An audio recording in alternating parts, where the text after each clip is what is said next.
Well, has anyone actually stopped to look at what they're doing in Washington? I mean, really looked at it.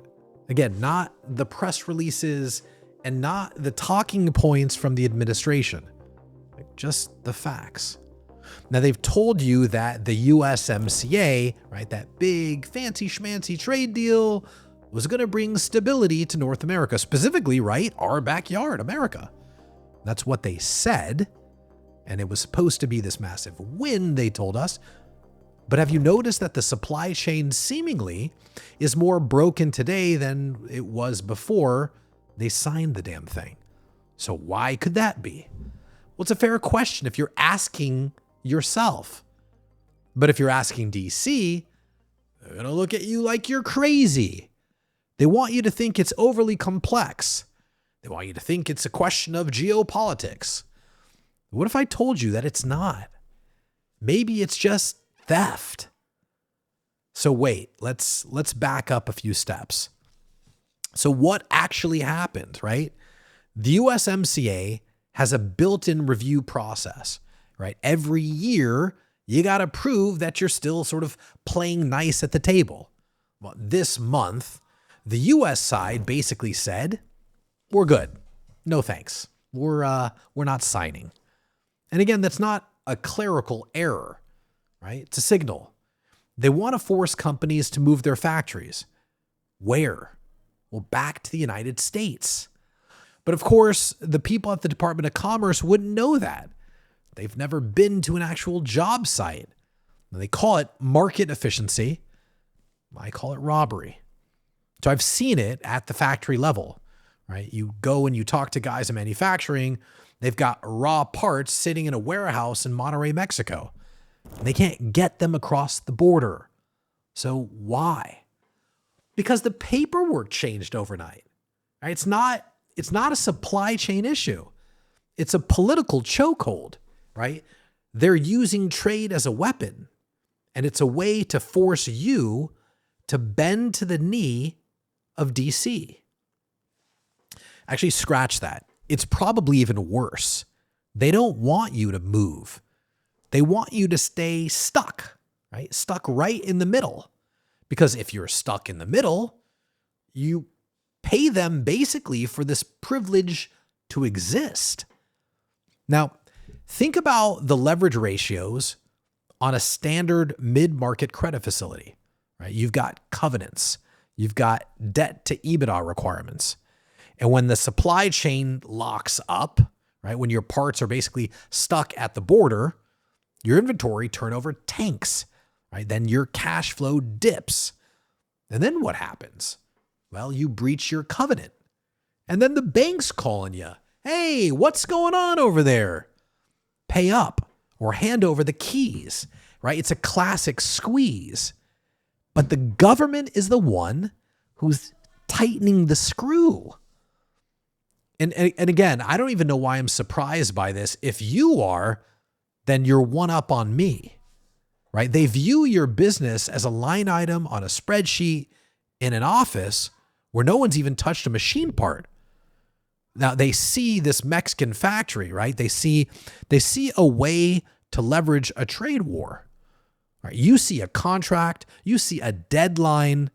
And then of course, right, what you worry about at night is the mortgage payment. It's amazing, actually, right? They talk about onshoring like it's this, patriotic duty, but they're not giving you, the manufacturer, a tax break. They're handing you this bill. Here, I think this is yours. And it's massively overdue. So again, you look at the gas prices at the pump, you look at the cost of the shipping container. Ladies and gentlemen, this is not inflation. It's a cost transfer.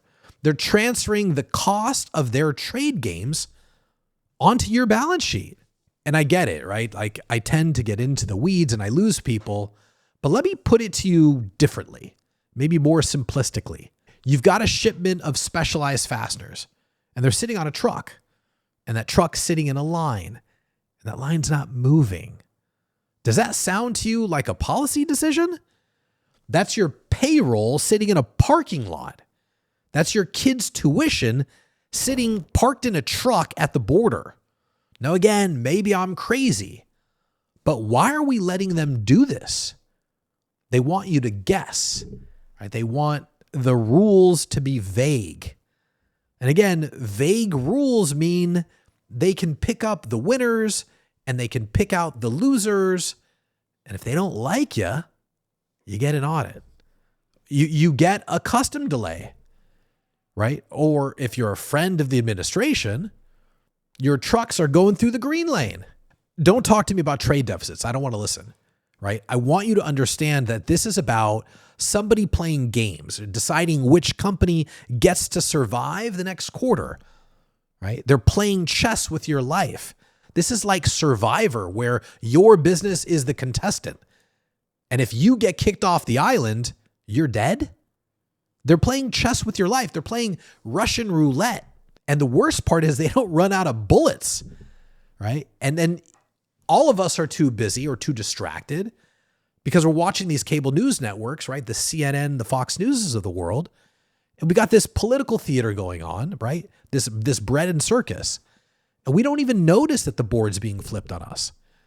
Right? How many times have we heard this phrase, right? Trust the process. Ladies and gentlemen, there is no process. There's the whim of a mid-level bureaucrat who's never even seen the floor of a factory in the United States. Look at your own books. Do you have a contingency for a border freeze? No. Why would you? Nobody wants to believe that their own government is nefarious enough they would actually destroy your margins to make a political point. But they would.